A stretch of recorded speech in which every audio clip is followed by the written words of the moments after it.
कितनी मिर्ची है सब्जी में? हाँ, कितनी मिर्ची है? आराम से, ये लीजिए, पानी पी लीजिए। प्रियंका बहू, कितनी बार कहा है तुझे कि सब्जी में मिर्ची कम डाला कर। तू जानती है ना कि इनसे इतना तीखा अब नहीं खाया जाता है। माँ जी, इनसे तीखा खाया नहीं जाता और आपके बेटे से फीका। इन दोनों के चक्कर में मैं तो पागल हो चुकी हूँ। कभी तीखा खाना बनाओ तो कभी फीका। अगर आपको इतनी दिक्कत है तो आप खुद क्यों नहीं बना लेती? घर के सारे काम और ऑफिस का काम मैनेज करना मेरे लिए आसान बात नहीं है। तो बहू, तुझे किसने कहा है कि तू ऑफिस जा? अगर तुझसे काम संभाला नहीं जाता तो तू आराम से घर में बैठ। भगवान की कृपा से सब कुछ तो है हमारे पास। तो आप चाहती है कि आपकी तरह मैं भी एक हाउसवाइफ बनकर रह जाऊं? सॉरी माँ जी, मुझसे ये नहीं होगा। ये पढ़ाई लिखाई मैंने बर्तन मांजने के लिए नहीं की थी। सूरज, तुम क्यों चुप बैठे हो? कुछ कहो। घर में जो बनता है उसे चुपचाप खा लीजिए ना। अगर नहीं खाया जाता है तो बाहर से मंगवा लीजिए। वैसे ही प्रियंका इतनी परेशान रहती है और उससे आप लोग परेशान मत कीजिए और ज्यादा। चलो प्रियंका डार्लिंग, मैं तुम्हें आज आइसक्रीम खिलाकर लेकर आता हूँ। सूरज प्रियंका को आइसक्रीम खिलाने के लिए लेकर जाता है, जिसे देखकर सूरज के माता पिता कहते हैं, सुनीता, क्या कमी रह गई थी हमारे परवरिश में जो हमारा बेटा ऐसा निकल गया। अरे जब खुद का सिक्का ही खोटा हो तो सामने वाले को क्या कहा जाए। ये तो दुनिया का दस्तूर बन चुका है। बूढ़े माँ बाप की कोई इज्जत नहीं करता। छोड़िए, आप बैठिए, मैं आपके लिए दलिया बना कर ले आती हूँ। आज के समय में शायद ही कोई घर ऐसा होगा जहाँ किसी बहू की या परिवार में किसी सदस्य की एक दूसरे से कोई लड़ाई या बहस ना होती। इस लड़ाई या बहस में हम हंसना भूल ही जाते हैं और एक छोटी सी लड़ाई को लेकर सिर्फ पूरा दिन बैठकर परेशान होते रहते हैं। हे भगवान, पूरे 5,000 की दवाई आई है माँ जी आपकी। अरे इतने में तो मैं महीने का घर का राशन भी आ जाता। सुनो, इतनी महंगी दवाइयाँ लाने की क्या जरूरत थी आपको? कोई सस्ती दवाइयाँ नहीं ला सकते थे? डॉक्टर ने दवाई लिखी है तो मैं अपनी मर्जी से भला कैसे दवाई ले आता? चुप करो तुम। एक मामूली दुकान में काम करके ना जाने खुद को कौन सा प्राइम मिनिस्टर समझते हो। और माँ जी आप, इन्हें तो पैसे उड़ाने का शौक है, लेकिन क्या आपको समझ नहीं जो आपने इन्हें इतनी महंगी दवाइयाँ लेने दी? अरे आज नहीं तो कल आपको मरना ही है, तो क्यों इतनी महंगी दवाइयाँ खानी? वाह बहू, जब से तेरी शादी हुई है तू कितनी बार बीमार पड़ी है। तेरे इलाज के लिए मैंने पैसा पानी की तरह बहाया, लेकिन कभी तुझे कुछ नहीं कहा। और आज अगर मेरी 5,000 की दवाई आ गई तो तुझे आग लगने लगी। भूल मत, ये घर रोहन, पैसे इन सब पर सबसे पहला मेरा हक है, फिर तेरा, समझी? अपनी बहू को सुनाकर और परेशान होकर विनीता अपने घर के सामने बने पार्क में आकर बैठ जाती है कि तभी थोड़ी देर में विनीता के पड़ोस में रह रही सुनीता भी पार्क में आकर बैठ जाती है। क्या हुआ सुनीता बहन, बड़ी परेशान लग रही हो। घर में कुछ हुआ है क्या?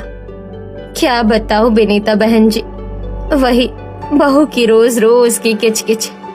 कभी दवाई को लेकर किचकिच तो कभी किसी और चीज को लेकर किचकिच करती रहती है।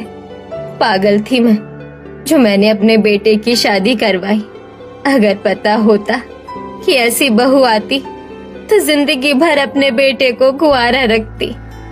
सही कह रही हो बहन, जब से मेरी बहू आई है तब से मेरा और मेरे पति का जीना हराम हो गया है। ना जाने कौन से जन्म में पाप किए थे जो ऐसी बहुएं मिली हैं हमें। सुनीता और विनीता दोनों पार्क में बैठी बैठी बातें कर रही होती हैं कि तभी वहाँ पर उनकी एक पड़ोसन माधवी आती। क्या बात है, आज दोनों पार्क में हो? लगता है एक्सरसाइज करने के लिए आई हो। अरे नहीं माधवी बहन, हम तो बहू की किचकिच से परेशान होकर यहाँ आ गए। तुम बताओ, तुम्हारा क्या हाल है? अरे जो तुम्हारा हाल है वही मेरा हाल है। पता है आज क्या हुआ मेरे घर पर?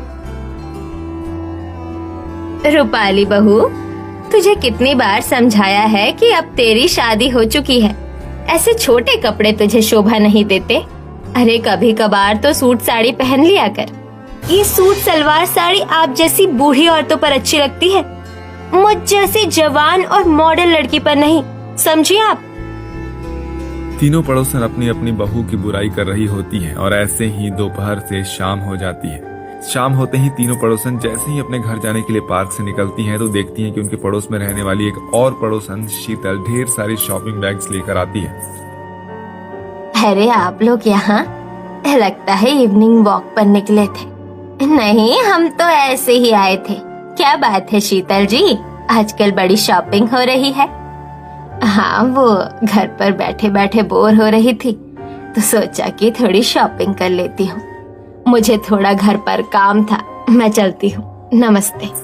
शीतल इतना कहकर चली जाती है जिसे देखकर तीनों पड़ोसन कहती हैं, अरे किस्मत तो शीतल की जैसी हो, कितनी खुशनसीब है। उनकी बहू तो उन्हें बिल्कुल भी परेशान नहीं करती है, जब भी तो इतनी खुश रहती है। काश हमारी भी किस्मत उनके जैसी होती। एक तरफ जहाँ तीनों शीतल की किस्मत को देखकर खुश हो रही होती हैं तो वहीं दूसरी तरफ अपनी किस्मत को देखकर दुखी हो रही होती हैं। ऐसे ही समय गुजरता रहता है। हर रोज की तरह तीनों पड़ोसन पार्क में आकर बैठ जाती हैं और अपनी बहुओं की बुराई कर रही होती हैं कि तभी वहाँ पर शीतल आती है। अच्छा हुआ आप तीनों मुझे यहीं मिल गई। वो कल शाम में मैंने अपने घर पर किटी पार्टी रखी है, तो आप तीनों जरूर आना। शीतल उन तीनों को किटी पार्टी के लिए इनवाइट करके वहाँ से चली जाती है, जिसे देखकर वो कहते हैं, अगर मैं अपने घर पर अपनी किसी एक सहेली को भी ले जाऊं ना, तो मेरी बहू तो तांडव मचा देती है। और यहाँ शीतल जी को देख लो, अपने घर पर किटी पार्टी कर रही है। क्या किस्मत है इनकी, कल तो मैं किटी पार्टी में जरूर जाऊंगी। ऐसे ही अगला दिन होता है और तीनों पड़ोसन तैयार होकर शीतल की किटी पार्टी में चली जाती हैं। सभी औरतें बैठकर किटी पार्टी कर रही होती हैं कि तभी शीतल की बहू रागिनी शॉर्ट ड्रेस पहनकर आती है। माँ जी, मैं क्लब जा रही हूँ, शाम को आने में लेट हो सकता है, या मैं सीधा कल सुबह ही आऊंगी, तो आप मेरा खाना मत बनाइएगा। ठीक है बहू। इतना कहकर रागिनी वहाँ से चली जाती है। रागिनी की बात सुनकर शीतल को कुछ कहता ना देखकर सभी औरतें काफी हैरान हो जाती हैं।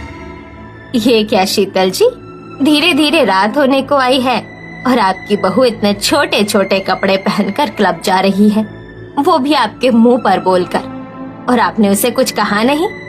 अरे आपको कुछ तो बोलना चाहिए था, आप उसकी सास हैं, आप भला उसे ये सब करने कैसे दे सकती हैं? आप लोग मुझे एक बात बताइए, अगर मैं उसे रोकती तो क्या वो रुकती? और अगर रुक भी जाती तो हम दोनों सास बहू में खूब लड़ाई होती, बहस होती। शाम को मेरा बेटा आता, उस तक ये बात पहुंचती। वो बेचारा सुबह से शाम तक थक हार कर आता है। हम दोनों सास बहू में भी मनमुटाव पैदा होता। मेरी बहू समझदार है, इसलिए वो कुछ भी ऐसा नहीं करेगी जिससे उसे या हमें कोई परेशानी हो। और हाँ, वो इतने छोटे कपड़े पहनकर क्लब जरूर गई है, लेकिन उसने मुझे अपनी लोकेशन कब की सेंड कर दी है, और वो जिन फ्रेंड के साथ जाती है उनका कांटेक्ट नंबर भी है मेरे पास। हमें रिश्ते में स्पेस बनाकर रखना चाहिए। हर छोटी छोटी बात पर बहस लड़ाई करना सही नहीं है। हम जितना किसी को रोक टोक करेंगे, रिश्तों में मनमुटाव उतना ही पैदा होता है। इसलिए मैं अपनी बहू को किसी भी चीज के लिए रोकती नहीं, और ना ही वो मुझे किसी चीज के लिए बोलती है। इसी वजह से हमारे घर में कभी भी लड़ाइयाँ नहीं होती। वैसे आप कह तो ठीक रही हैं, हम भी अपनी बहू को हर छोटी मोटी चीजों में रोकते टोकते हैं, तभी तो वो हमें जवाब देती है और हमारी जरा भी इज्जत नहीं करती। अगर हम भी उनके साथ ऐसा ही बर्ताव करेंगे तो वो भी हमें समझेंगी। अब हर एक चीज पर अपनी बहू पर डिपेंड मत रहिए।